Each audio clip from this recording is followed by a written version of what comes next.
Bismillahirrahmanirrahim. How are you all students? And we hope that in the previous topic that I taught you about theory of demand, you have learned quite easily. And if still you have some of the queries, some of the questions in your mind, you may ask me. You have my WhatsApp group number. You may text me on Google Classroom, and you may call me at any time. Now we move to our basic concept of demand theory, and that is law of demand. हम जो अभी अब अपना basic topic पढ़ेंगे जो paper में normally question आता है, define demand and explain law of demand with help of example schedule and diagram. तो बच्चों, मैंने आप बच्चों को क्लासरूम में एक ही बात बताई थी कि जो थ्योरी का नाम है, like this theory name has a law of demand, इसके नाम में ही इसके मीनिंग छुपे हैं. और डिमांड के मीनिंग मैं आपको सिखा चुका हूं. वही बात जो इस थ्योरी के लॉ में छुपी है, वही बात अगर मैं इंग्लिश में लिख दूंगा, थोड़ी एक्सप्लेन कर दूंगा, तो वो उसकी डेफिनेशन बन जाएगी. फिर वही बात हम डायग्राम की शक्ल में एक्सप्लेन कर देंगे, और वही बात हम स्केड्यूल यानी टेबल की शक्ल में भी एक्सप्लेन कर सकते हैं.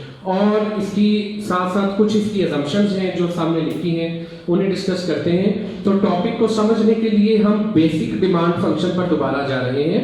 और बेसिक डिमांड फंक्शन मैंने आपको बताया था कि demand is a function of price, income, fashion, taste, technology, population and substitute price. It means demand may vary due to price, demand may change due to income, may change due to taste, fashion, population, whatever the variables that I have written here.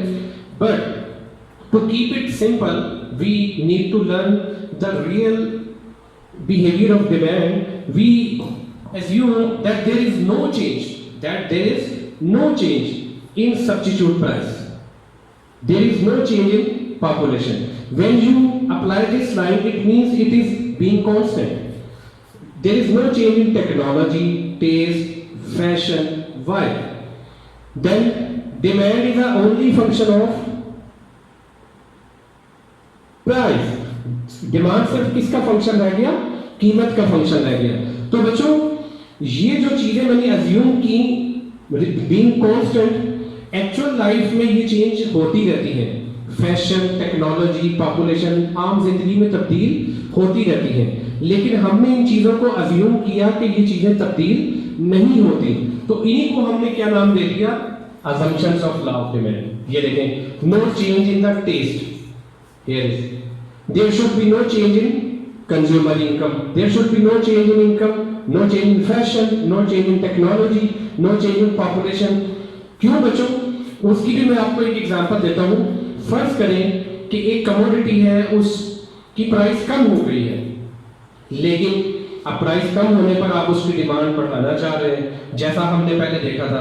लेकिन उसके साथ ही हम ये देखते हैं कि consumer की income भी कम हो गई है, कंज्यूमर की इनकम खत्म हो गई है. जैसे आज के जदीद जो इस वक्त वबा फैली है, बहुत सारे लोगों की जो रोजगार है वो बंद हो गया. तो आमदनियां क्या हो गई हैं? बिल्कुल कम हो गई हैं. अब इस वक्त अगर कोई प्रमोशन आती है, कोई सेल आती है, लेकिन कंज्यूमर के पास इनकम ही नहीं होगी, तो वो इस चीज की डिमांड कैसे बढ़ाएगा? इसलिए ये अज्यूम किया जाता है कि प्राइस के अलावा तमाम जो वेरिएबल्स हैं वो बीइंग कांस्टेंट, हम उन्हें वक्ती तौर पर कांस्टेंट कंसीडर करते हैं, वो ये लिखे हैं. और इन असम्पशंस की बुनियाद पर डिमांड और प्राइस का जो हम रिलेशन रिप्रेजेंट करेंगे, उसे हम लॉ ऑफ डिमांड का नाम देते हैं. बच्चों, लॉ ऑफ डिमांड अपने आप में कुछ नहीं है. It is only a relation between price and demand.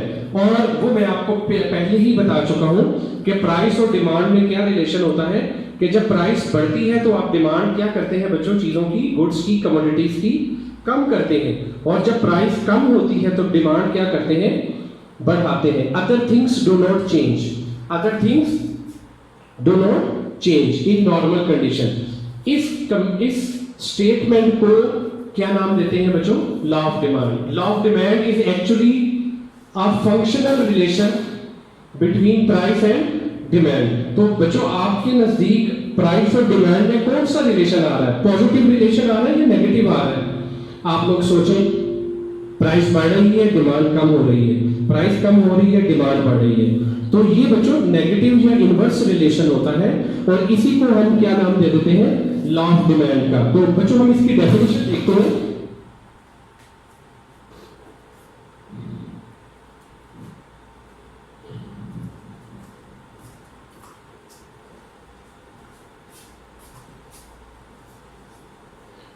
Other factors being constant,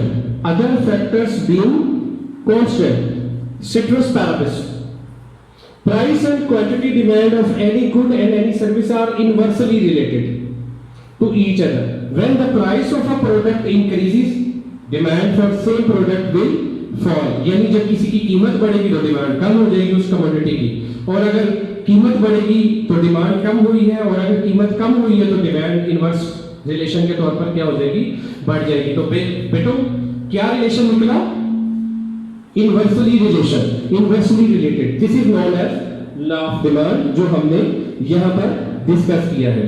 बच्चों इसी बात को हमने अभी थोड़ी देर पहले भी बनाया था, और हम टेबल की शक्ल में और डायग्राम की शक्ल में लॉ ऑफ डिमांड को रिलेट कर सकते हैं, एक्सप्लेन कर सकते हैं।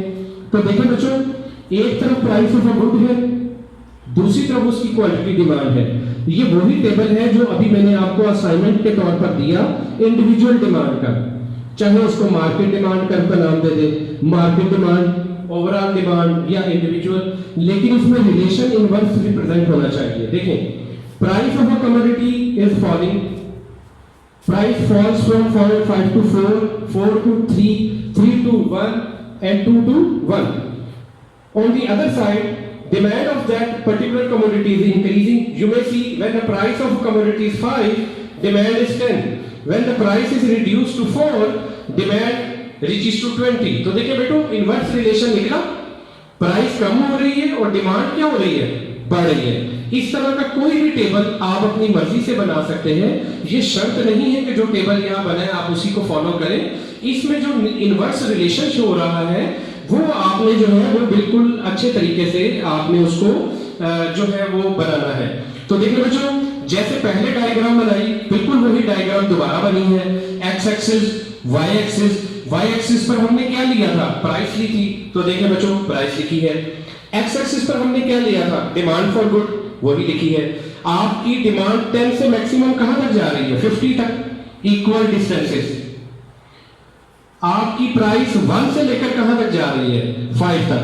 बेटो पहली 5 लिखी है, लेकिन आपने लिखना असेंडिंग ऑर्डर में है, 1 पहले, फिर 2, फिर 3, फिर 4 और फिर 5। लुक एट दिस, 5 को 10 से मिलाएं, here is 5, here is 10, ये एक पॉइंट आ गया। इसी तरह B point, C point, D point और ई पॉइंट, ये डिमांड कर्व बन गया आपका, जो सेम रिलेशन को रिप्रेजेंट कर रहा है, इनवर्स रिलेशन। देखिए प्राइस कम, डिमांड ज्यादा, तो सेम रिलेशन जो हम इनवर्स रिलेशन ऊपर शो कर रहे हैं, वही रिलेशन डायग्राम की शक्ल में भी रिप्रेजेंट हो रहा है, और यही रिलेशन हमने डेफिनेशन में भी लिखा, और यही जो है स्टेटमेंट बेसिकली डिमांड की लॉ की है कि there is an inverse relation between quantity demanded and price. तो बच्चों ये जो डायग्राम और टेबल है आपकी जो पहले असाइनमेंट बनाई, उसी असाइनमेंट में आपने एक और चीज ऐड करनी है कि लॉ ऑफ डिमांड लिख के उसकी डेफिनेशन लिखनी है, और उसकी डेफिनेशन लिखने के बाद आप बच्चों ने एक अज्यूम्ड टेबल बनाना है। यहां कमोडिटी का नाम नहीं लिखा, लेकिन आप बच्चे उस कमोडिटी का नाम भी लिखेंगे। For example price of ghee, price of sugar, price of oranges, price of medicine, और इसके बाद फिर आप उसकी डिमांडेड लिखेंगे, इन केजीज लिखनी है, लीटर लिखनी है, तादाद में लिखना है, और फिर आपने उसके मुताबिक अपने टेबल के मुताबिक डायग्राम बनानी है। तो बच्चों ये था हमारा टॉपिक लॉ ऑफ डिमांड। अब बच्चों यही जो हमारा टॉपिक है, इसमें मैं आपको 2 चीजें पढ़ा दी, लॉ ऑफ डिमांड क्या होता है, उसकी डेफिनेशन, टेबल, डायग्राम और असम्पशंस। लेकिन बच्चों दुनिया में कुछ ऐसी चीजें भी होती हैं जो हमने पहले भी डिस्कस की थी, जिन पर कोई लॉ एप्लीकेबल नहीं होता, क्योंकि these are not hard and fast rules, इनमें चेंजिंग्स आती रहती हैं। तो वो चीजें जिन पर ये कानून एप्लीकेबल नहीं होता, उन्हें लिमिटेशंस का नाम दिया था। याद है ना, law of diminishing marginal utility में भी हमने बोला था, law of equally marginal utility में भी हमने डिस्कस किया था। तो इसकी भी कुछ लिमिटेशंस हैं। आपकी जो नेक्स्ट असाइनमेंट है जो आपने बनानी है, उस असाइनमेंट में आपने लिमिटेशंस डिस्कस करनी है। लिमिटेशंस को आप अपनी बुक्स में से देखें, एक्सेप्शंस की किन चीजों पर लॉ ऑफ डिमांड एप्लीकेबल नहीं होता। फॉर एग्जांपल, इमरजेंसी सिचुएशन आ जाए, जिस तरह आजकल लॉकडाउन की पोजीशन है। अगर आपको नजर आ रहा है कि आने वाले 25-30 दिनों में मार्केट में कमोडिटी शॉर्ट हो जाएगी, तो कीमत बढ़ने पर आप उसकी डिमांड कम नहीं करेंगे, आप उसकी डिमांड कम करने की बजाय क्या करेंगे, बढ़ा देंगे। तो इसका मतलब ये हुआ कि इमरजेंसी कंडीशन पर law of demand not applicable. इसी तरह कुछ और चीजें भी हैं जो मैं खुद डिस्कस नहीं करना चाह रहा। मैं चाह रहा हूं कि आप बच्चे किताब को खोलें, आप बच्चे सर्च करें और कोई सी 5 ऐसी चीजें लिखें असाइनमेंट में जिन पर लॉ ऑफ डिमांड एप्लीकेबल नहीं होता। तो हमारा लॉ ऑफ डिमांड का टॉपिक यहां मुकम्मल होता है। अब हमने सिर्फ अपने लेक्चर का नेक्स्ट टॉपिक पढ़ना है, जिसको बोलते हैं शिफ्टिंग इन डिमांड कर्व। क्योंकि कर्व आगे भी मूव करता है, बैकवर्ड भी मूव करता है, अपवर्ड भी मूव करता है, और ड्यूरिंग अपनी जो स्टेटमेंट है ड्यूरिंग देयर एक्सिस भी मूव करता है। विद इन एक्सिस मूव करता है, राइटवर्ड मूव करता है, लेफ्टवर्ड मूव करता है। इसको हम ये भी कह सकते हैं, विद इन एक्सिस मूव करता है, अपवर्ड मूव करता है, बैकवर्ड मूव करता है। इस शिफ्टिंग को बोलते हैं शिफ्टिंग इन डिमांड कर्व। हमने ये देखना है कि वो क्या कंडीशंस हैं जब कर्व राइटवर्ड शिफ्ट कर जाएगा, वो कौन सी कंडीशन है जब कर्व बैकवर्ड मूव कर जाएगा, या वो कौन सी कंडीशन है जब कर्व अपनी एक्सिस के दरमियान ही अपवर्ड या डाउनवर्ड जो है मूव करता है। तो इस शिफ्टिंग इन डिमांड कर्व को सीखने के लिए सबसे पहला जो मरहला था वो था डिमांड कर्व बनाना। उम्मीद करता हूं आप बच्चों को इस टॉपिक में डिमांड कर्व की शेप, डिमांड कर्व का स्केड्यूल और डिमांड कर्व को बनाना और उसको डिराइव करना आ गया होगा। मेरे बच्चों, अगर फिर भी कोई प्रॉब्लम है, आपको कोई टॉपिक में कोई बात नहीं समझ आई, तो आप मेरे से डायरेक्ट जो है इसके ऊपर जो है कॉल पे मुझे रब्ता कर सकते हैं, व्हाट्सएप पे ग्रुप पे मैसेज छोड़ सकते हैं, एक छोटा सा ऑडियो बनाकर छोड़ दें, या कोई वीडियो इसकी बनाकर बना दें कि सर ये पर्टिकुलर पॉइंट्स हैं जिनकी मुझे नहीं समझ आई, आई शैल एक्सप्लेन। इंशाल्लाह आपको वो भी एक्सप्लेन करने की पूरी कोशिश करूंगा। Thank you.